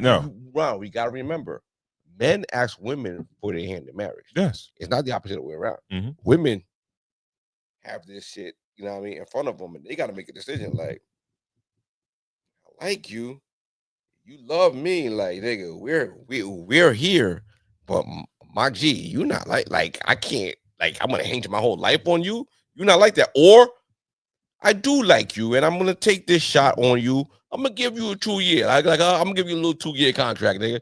But if you don't hit the metrics, I'm out of here. You know what I mean? Maybe marriage shouldn't be like that, but maybe men should be more committed to, like, yo, come up with a plan. Yo, when you got somebody, yo, you gotta hit the metrics, and you gotta. All right. You gotta excel. You bring it down to money. Right? Yes, money. It always That's comes down what to money. Watch the clip Wait, again, no, Ron. no. The clip was about money, my boy. The clip was about money. She outgrew him. He Yeah. He outgrew her. Yeah. Right? Yeah. He outgrew her. Yeah. Right? So a lot of the times, if a woman is financially outgrowing a dude, that's probably because she's continuing education. She is more motivated in her career and things like that. And she's turned off by someone that she shares the bed with that's not motivated. Okay, but that doesn't mean they're men poor. Wait, that. That doesn't men mean don't have that gear. All right, hold on. That doesn't mean that they don't have no money or they're poor, right? Yeah. I'm talking about, all right, let's just talk about a relationship where, yo, the dude makes a decent amount of money, he's cool or whatever, this, that, and the third. Yeah. Right? Yeah. He has his good qualities and he has some qualities that he has some lacking. Yeah. Right? Yeah. She marries that guy, right? He's still earning or whatever, and she's fine with like their lifestyle and things like that. But it's like, all right, well, again, women do look at the outside. Yeah. They look on social media, right? Yeah. They'll see a guy who is let's say a movie person in a movie. They'll see a nigga on Instagram or something like that who's put together. Yeah. He has he has hold on. He has this quote that he wrote down and he said it the right way, and he's like prophetic and poetic at the same time and things like that. Well, let's give them a little more credit to that. What? Not Instagram. Let's just say like dude at the job, like people that they know. We say Instagram, that it just makes it all right. Let's say the guy at the job, right? Right. Now the guy at the job, right? Let's just say you're better looking than him, right? But he says the kindest shit. Like he's like he knows how to just he says the right thing to the women, right? Right. And let's say you're not that, you don't have that strong suit, right? Then it's gonna be like, why can't you be like that? I don't think so. No, I'm not. Wait, I'm not gonna say that she's gonna come out and say that. She's not gonna say like, why can't you just be more like John at the job, right? It's like, yo, you never, you don't really tell me how beautiful I am or how good, you don't compliment me like that. Why don't you do that or whatever? Like, you know what I mean? So you might say, I never did that. We've been together for 5 years. I never really, that wasn't really my stick or whatever like that. But now it's a thing. Now she wants you to be that, right? Men don't normally come home and say like, yeah, you know what? You just don't, you don't do this or that and the third or whatever, right? And usually men not even deal, but they accept what it is. They know strengths and weaknesses and like, yo, my lady don't feelings. Huh? We don't want to hurt their feelings. We don't want to hurt their feelings, but then also we live with it also, right? Yeah. So if it's like, yo, dude, like, yo, he'll be like, yo, my wife, she not a great cook or whatever. You know what I mean? And he'll be like, hey, it just is what it is. You know what I mean? Like, she'll try to cook here and there, whatever. She's not a great cook or whatever. You know what I mean? But you got John from work bringing in the Tupperware, and his wife is, he like, yo, you want some? And he bringing you food every day from his wife, and she's a fantastic cook. And all of a sudden, you looking like, why you can't cook like John's wife? You know what I mean? Like, you think no, most men don't do that. Men not gonna say that. That's what a woman does. You know what I mean? That's what I'm trying to say, right? You know what I mean? They want why you not continuing education. Why you still here? Why you still on the ground? Why you not being a manager? Why you not looking to go take them extra classes to be a tech? It's like they'll push you too. It's like that's what makes a relationship better too. It depends on who you're talking about. Let's not be completely negative about that. That push is what makes you better. That push of, yo, that voice in your ear of, yo, yeah, maybe I should be looking, you know what I mean, to do a little bit more. Absolutely. Maybe I should. That's where we be like, yo, our wives make us better. Those are the little small idiosyncrasies and conversation and things like that push men to be better. Those conversations. That doesn't always work though. Well, it doesn't work if you're not motivated. You know what I mean? No, not necessarily. Please go ahead. Not necessarily. Why doesn't it always work? And nothing always works. But nothing doesn't work for everybody, Right, right? Maybe right. somebody's not that motivated, right.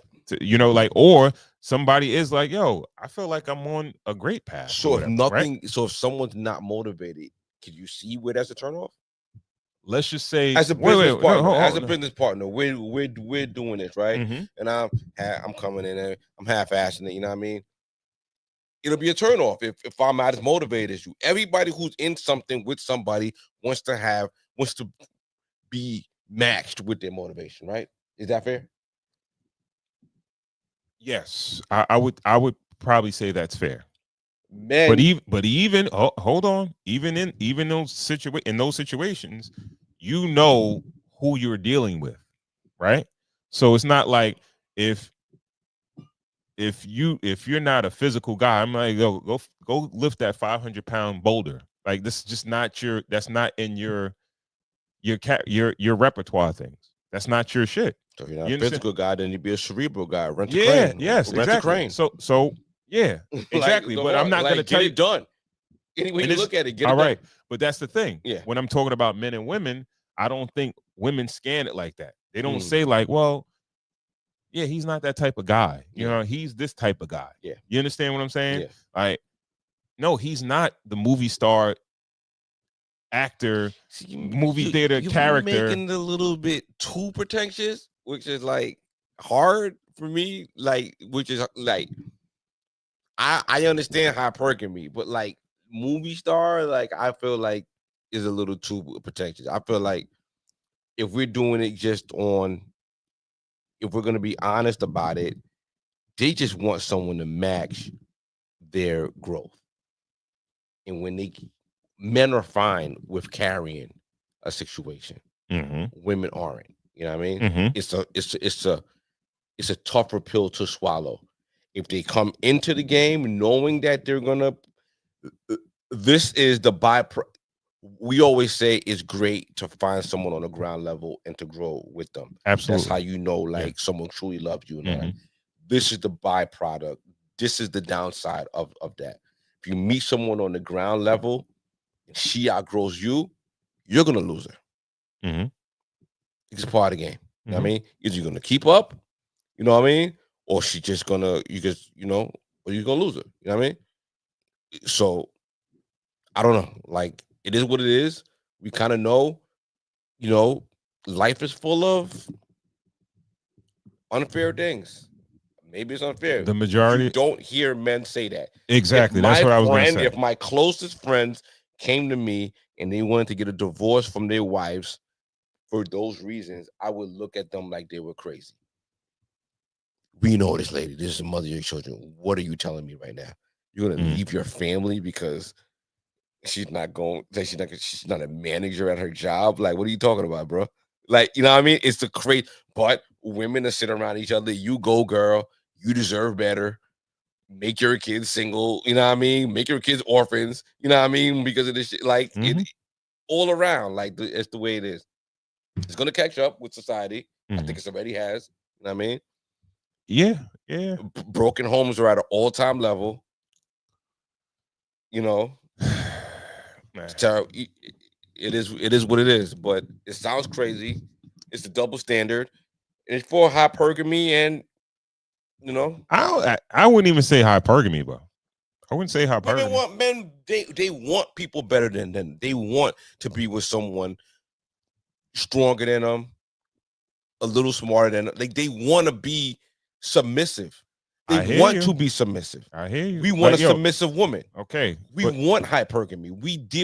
We on this podcast, we preach a submissive woman. We say, find yourself a submissive woman. The submissive woman is a hypergamous woman. Okay. How could you submit to someone you think you better than? I hear you, but I don't think it's that cut and dry. Because if we started together and you feel like you want to grow and you're evolving, right? For some reason, you're growing and evolving without me, right? For whatever particular reason, right? And if it was a man doing that, chances are is that he's not looking to leave his family or break his family up. No. But a woman, Expect like you said, a to be woman great. would do that. Yeah. Right? The men are expected to be great in society, in the household, in real life. When it's graduation season now, Mhm. right? There's no dudes. There's no dudes graduating. Everybody graduated. No, the dudes graduating in high Mhm. school, Mhm. but college is all women graduating. There's no dudes graduating anymore. You know what I mean? Mhm. So if you keep celebrating those accomplishments with her over and over again, and you get your cost of living raised every year, well, my boy, what are we doing?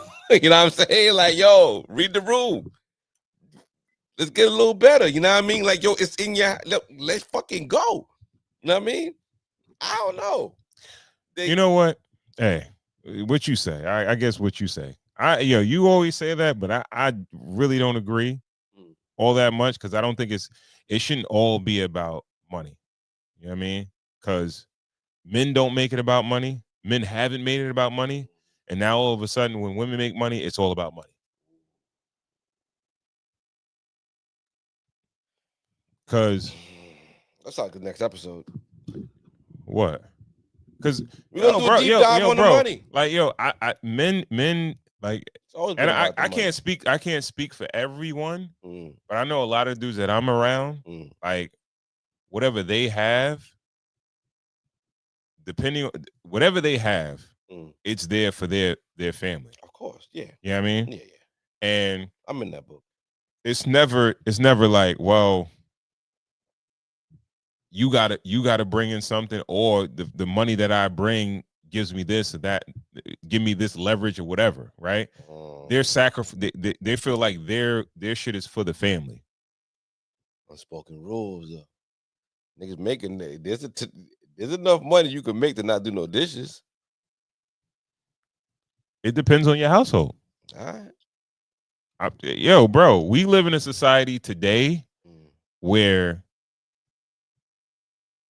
I think there are high income men that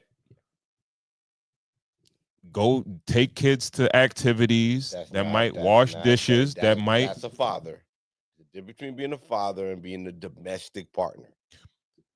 Don't conflate. They might do some dishes or whatever, right? They're in the household and they provide monies. Yeah. Right. It's. But what I'm saying is that when it was different, or I don't think it was ever different, really that different, but we make it as if it was. What do you mean? It was never that different. Like, what do you mean? Women have always been working. It wasn't like everybody had a housewife and women were a lot more domesticated. I don't really know a lot of mothers, like my mother's age and things like that, and my friends' mothers that didn't work. Listen, they worked, but they were still the primary. I don't think my dad ever made me something to eat. Okay. Made me. Bought me shit to eat. I don't think my dad ever. My dad was not the. I don't remember my dad ever cleaning a toilet. You know what I mean? I never see my dad at the sink cleaning. But your mother still worked though, right? She worked full time. Yeah. Okay. Yeah. Like she worked, but she was home more to do those things. Like she was home more to, you know what I mean, until we could all fend for ourselves, and then it's every man for them. She was home more when? She was home more than my dad. Is that based on her job or her work? That in his work that she could be home more? I guess it was, yeah. No, because she was the mom. I like, get mom, it. I'm hungry. All right, I so go to mom. This is what I'm trying to understand. Yeah, I can't what find has a fork. What has changed? Mom, but I can't find a fork. Your mom worked a full-time job, right? Yeah. Was she ever like? But that's the baseline, though, right? Now the full-time job is the baseline.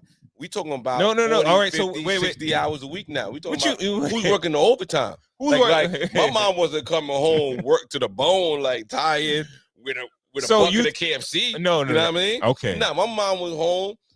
And when I'm not, we yo, were bro, home, all I'm check the homework. So with a pot on the stove. Like I when, get it. when you work it to the bone, that's when she coming in with the KFC and the Taco Bell and all that other shit. Oh, all right. So you saying women are working more hours? Yes. What makes you believe that? Because that's what the money's from.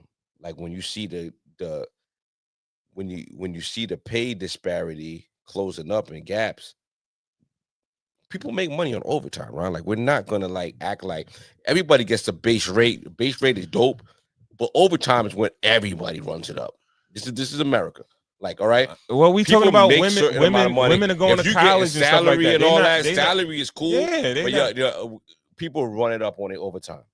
All right. We not talking about people that run like a lot of overtime. We talking about people salary is cool. Salary is for people. Like if she run a salary, she's college, gonna be home. College graduates make salaries. Yeah, kind of. College graduate, but not people with masters and doctorates. They do too. What you mean? I think it's a little different, my boy. What? No, I think there's a certain level of a professional. You go back up to running up the bill. You working overtime? You got your own business and there is no overtime and you starting your own business. And if she shows more ambition and she's working harder than you, I'm seeing where it could be a turnoff. Yo, listen, we could act like, yo, we the victims. We could watch this video and be like, yo, yeah, we victims. Women don't love us the way that we love them and all that. We could play that woe was me shit. Or we could look at it and be like, yo, you know what? Some of our bitches be outworking us, yo. Yo, bro, you turn into something different. I'm not saying no woe is me or anything like that, right? No, I'm not. Women don't love us. We so sad. We the you know what's crazy? What the fuck? Like, you know what's crazy? Like they outworking us, man. It's all right. They outworking us, right? They want. But wait. Back in the day, right? Women used to do more labor-intense jobs, like maids, housekeeping, things like that, right? And now building bridges, that was mad labor-intensive, right? What? We were building bridges, no, building roads. I'm not talking about men. I'm saying women back in the day. Oh, period. Okay. Yeah, right. So that's the type of work that they did. Right. More blue collar work for women, right? Yeah. And now they're more executives and more white collar, right? But they feel like I shouldn't have to do domestic stuff because I'm making more money. Yeah. But it's like, all right, you worked 40 hours. Mm-hmm. These women back here, they work 40 hours too, right? And they did labor intense jobs, right? But you don't do this stuff no more, right? And these women probably did it without the men doing stuff. You know what I mean?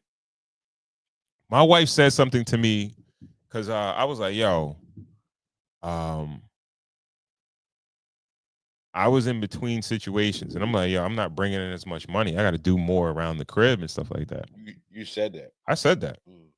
And she was like, I could do the stuff around the house. It's not like, she's like, I work like I do office work. Like she's a nurse, but she does she's on the administrative side, right? She's like, I could still do stuff. Like, it's not like I'm lifting, doing mad heavy lifting or something like that. I'm at my computer. Yeah. And that was some real shit, right?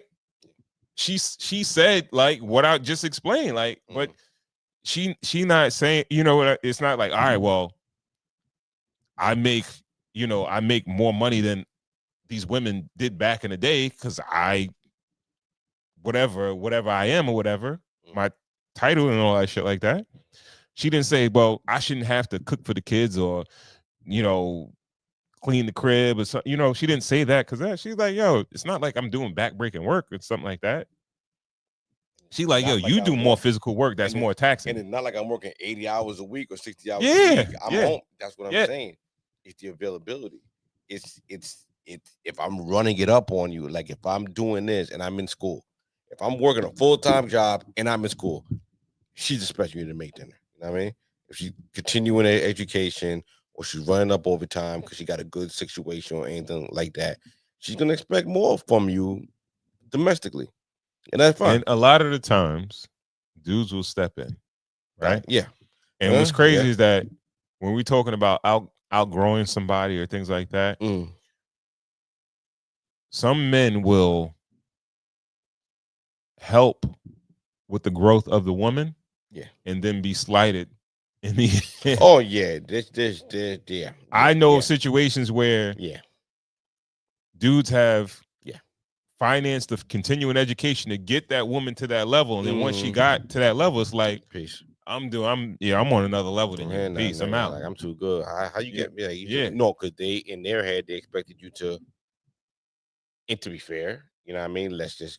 It's not fair. Don't say it's fair. Well. You see how you ever see like the Navy SEALs training, where it's like they have to get up like a tall wall, and then one person gives them like a boost, right? And they get up, and then that person leans down, and then they get you up. That's what they expected. They ain't expect who expected the woman. She expected to. She don't expect to pull you up though.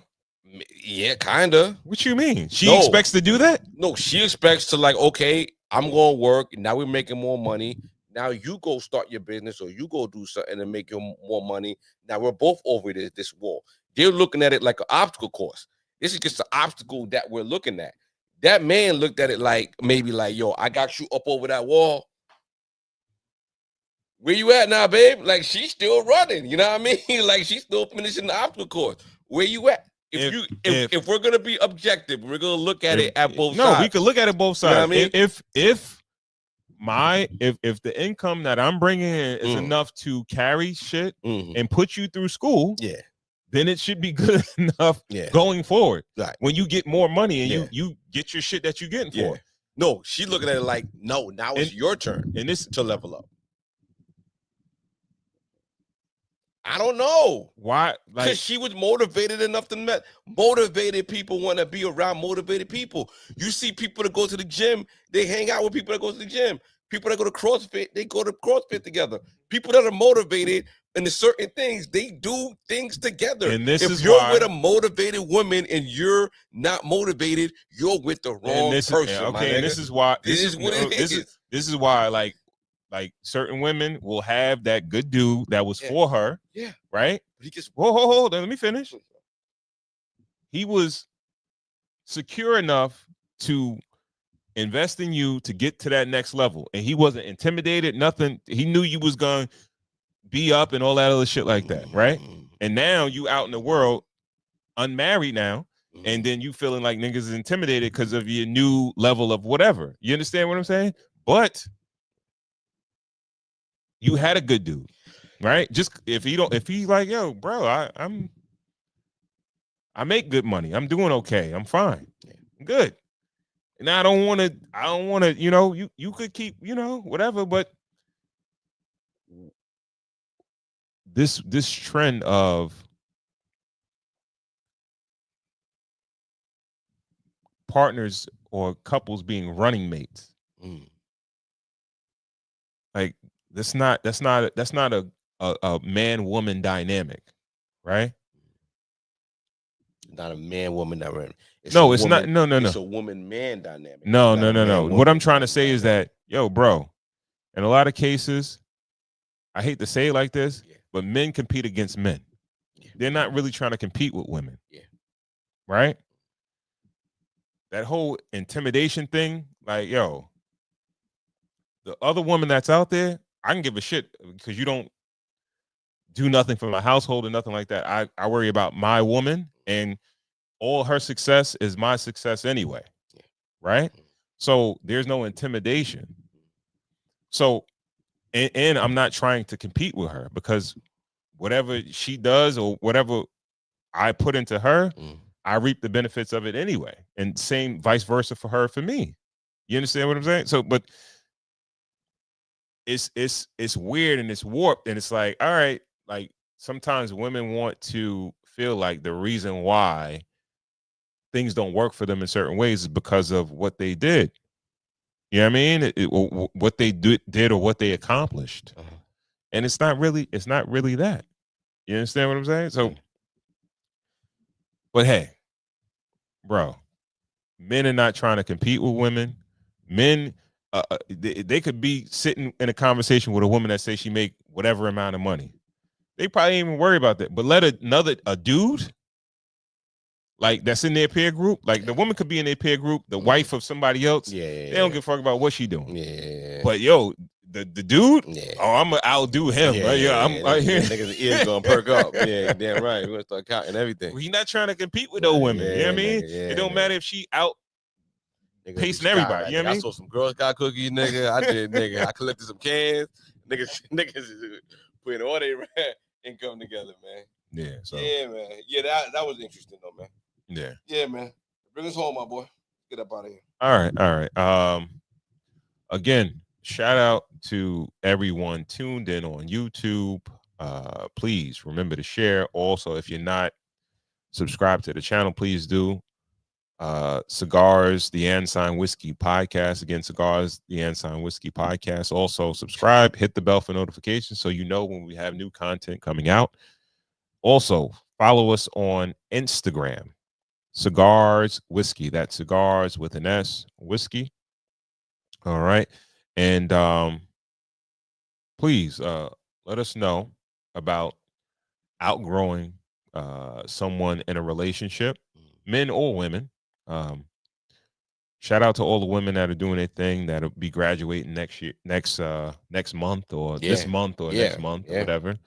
And shout out to the young men too, that you know, that if you graduate in college, or if you're searching new endeavors, whether it be a trade or starting a business or whatever, shout out to y'all. And hopefully you guys can click up, white collar men, white collar women, blue collar men, white collar women, all that. You know what I mean? Because we gotta continue to grow. Love is love. Yeah, love is love, bro.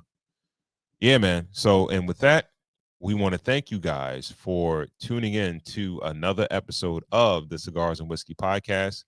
We'll catch you in the next one. Peace. In the Middle East.